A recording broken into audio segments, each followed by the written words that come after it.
സമയത്ത് ബന്ധുമിത്രാദികൾ നല്ലൊരു ഫിലിമാണ്. നല്ലൊരു ലാഗ് അങ്ങനെ ഒന്നുമില്ല, एकदम സ്ക്രിപ്റ്റാണ്. പിന്നെ അസീസ് തന്നെ ചെയ്തിട്ടുണ്ട്, നമ്മുടെ ഷിജു മറ്റേ ജോബൺ കോമഡി തന്നെ ചെയ്തിട്ടുണ്ട്. നല്ല ലാഗൊന്നുമില്ല, നല്ലൊരു ഫാമിലി പടമാണ്. വാഴവള ത്രൂ ഔട്ട് കോമഡി അല്ല, കോമഡി സെൻറ്റിമെൻറ്റ്സ് എല്ലാം ഉണ്ട്. ക്ലൈമാക്സ് നല്ല മെസ്സേജ് ഉണ്ട്.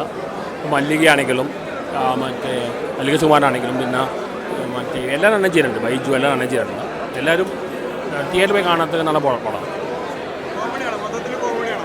മൊത്തം കോമഡി അല്ല, അത് വാഴ ത്രൂ ഔട്ട് കോമഡി, സെൻറ്റിമെൻറ്റ്സും ഫാമിലി പടമൊക്കെയാണ്. എന്നാൽ ലാഗൊന്നുമില്ല, എല്ലാവർക്കും തിയേറ്ററിൽ പോയി കാണാവുന്ന പടം.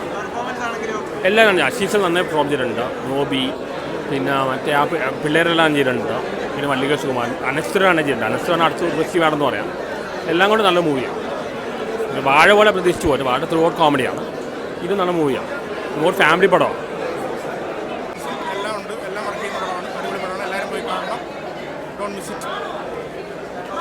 ബ്രോ ഒരുപാട് സന്തോഷം.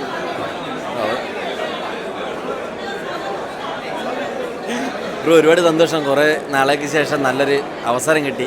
നമ്മൾ ഈ ഒരു മുഹൂർത്തത്തിന് വേണ്ടിയിട്ടാണ് ഇത്രയും നാളും ഈ സോഷ്യൽ മീഡിയ കിടന്ന് കളിച്ചത്. നല്ല സന്തോഷം.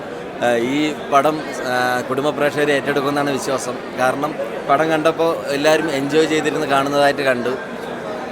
എല്ലാവരും കാണുക, ഇഷ്ടപ്പെടുകയാണെങ്കിൽ സുഹൃത്തുക്കളോടും ബന്ധുക്കളോടൊക്കെ പറഞ്ഞാൽ നല്ല പടമാണ്, പോയി കാണാൻ പറയണം, തിയേറ്ററിൽ തന്നെ പോയി കാണാൻ പറഞ്ഞു. ഇത്രയാണ് പറയാനുള്ളത്. ഒരുപാട് സന്തോഷം കാരണം എനിക്ക് ഒന്നും പറയാൻ പറ്റില്ല. അതാണ് ഞാൻ ഒരു മരവിച്ച അവസ്ഥയിൽ നിൽക്കുകയാണ്. ബ്രോ കൊള്ളാം, നന്നായിട്ട് വന്നിട്ടുണ്ട് പടം. എന്തായാലും എല്ലാവരും തിയേറ്ററിൽ തന്നെ പോയി കാണാം. പിന്നെ സുബിൻ ഡാർസൻ, ശബരി, നമ്മുടെ കൂട്ടുകാരെല്ലാവരും ഉണ്ട്. അപ്പോൾ എന്തായാലും പടം കാണാം.